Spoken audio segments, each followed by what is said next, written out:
সারাদিন রোজা রেখে মাছের উপরে রুচি নষ্ট হয়ে গেছে? তাহলে এই রেসিপিটি আপনার জন্য। আসসালামু আলাইকুম, hello viewers, welcome to my channel. কেমন আছেন সবাই? নিশ্চয়ই খুব ভালো আছেন। আপনাদের দোয়া ও অনুপ্রেরণায় আমিও খুব ভালো আছি। তাই প্রতিদিনের মতো চলে আসলাম নতুন আরেকটি রেসিপি নিয়ে। আজকের রেসিপি মাছের কাটলেট। তাহলে চলুন কিভাবে আমি মাছের কাটলেট বানিয়েছি তার রেসিপি আপনাদের সঙ্গে শেয়ার করি। ভিডিও এ পর্যায়ে এসে যারা এখনো পর্যন্ত লাইক করেন নাই, প্লিজ একটি লাইক দিয়ে ভিডিওটি কন্টিনিউ করবেন।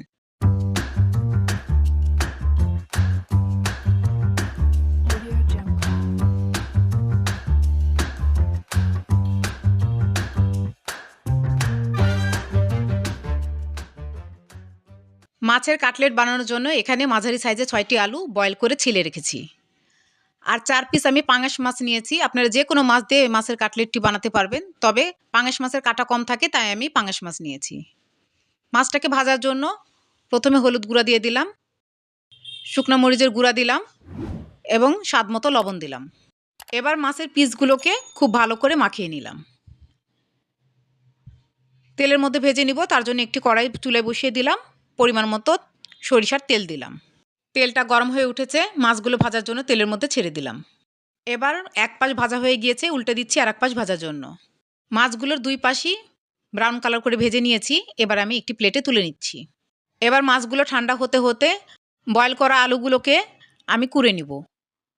তাহলে খুব মিহিন হবে, কোনো দানাদার ভাব থাকবে না। আপনারা চাইলে ম্যাশার দিয়েও ম্যাশ করে নিতে পারেন।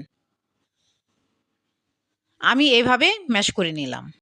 আলুগুলো কুড়ে নেওয়ার পর মনে হচ্ছিল অনেক বেশি হয়ে গিয়েছে, তাই একটু আমি সাইডে সরিয়ে রাখলাম। এবার ভাজা মাছগুলি থেকে কাঁটাগুলো বেছে ফেলে দিব আর মাছের চামড়াগুলো ফেলে দিব।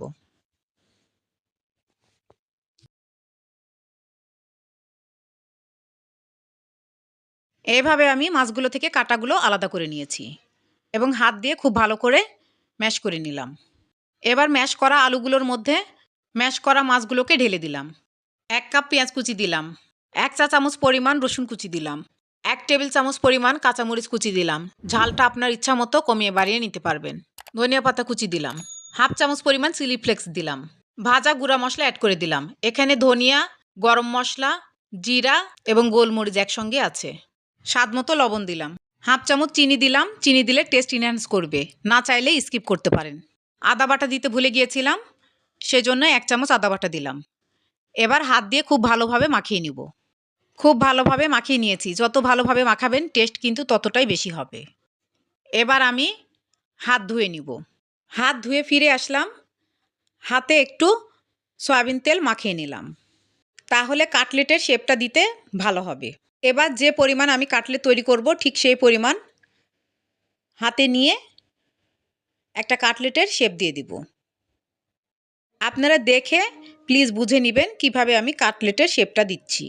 দুই মাথাটা একটু চেপে দিলাম, কাটলেটের শেপ হয়ে গেল। আপনারা চাইলে যে কোনো শেপ দিতে পারেন। আমি আমার পছন্দ মতো শেপ দিয়ে নিলাম। ঠিক একইভাবে কয়েকটা আমি কাটলেটের শেপ দিয়েছি, কয়েকটি চপের মতো গোল করে শেপ দিয়েছি। সবগুলো কাটলেট আমি এভাবে বানিয়ে নিয়েছি। এবার একটি ডিম ভেঙে বাটিতে রাখলাম। স্বাদ মতো লবণ দিলাম, সামান্য পরিমাণ গোলমরিচের গুঁড়া দিলাম। একটি কাঁটা চামচ দিয়ে ডিমটাকে ভালোভাবে ফেটিয়ে নিলাম। এখন কাটলেটগুলোকে কোট করে নিব।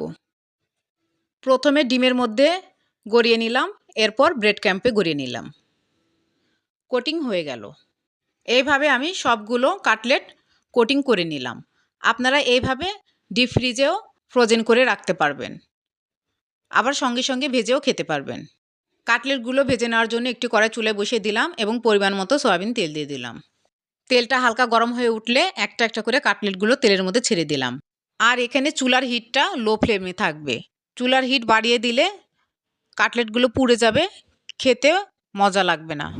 বাই দ্য ওয়ে, আমি রুথি। আমার চ্যানেলে নতুন হয়ে থাকলে প্লিজ সাবস্ক্রাইব করবেন, পাশে থাকা বেল নোটিফিকেশন অল সিলেক্ট করে রাখবেন, তাহলে যখনই আমি নতুন ভিডিও আপলোড করব তার নোটিফিকেশন সবার আগে আপনার কাছে পৌঁছে যাবে।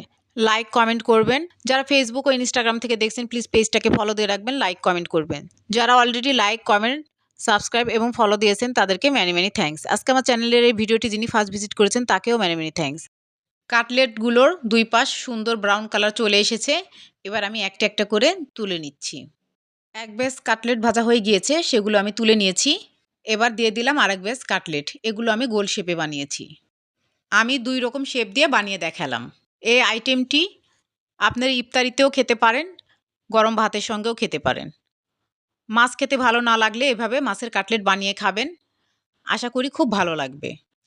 আমার রেসিপিটি ফলো করে অবশ্যই একদিন বাসায় ট্রাই করবেন এবং কমেন্টে আমাকে জানাবেন কেমন হয়েছিল। রেডি হয়ে গেল অমৃত স্বাদের মাছের কাটলেট রেসিপি। নিউ ভিডিও দেখার ইনভাইট করে আজকে বিদায় নিচ্ছি। ভালো থাকবেন, ভালো রাখবেন, আমার জন্য দোয়া করবেন। আল্লাহ হাফেজ।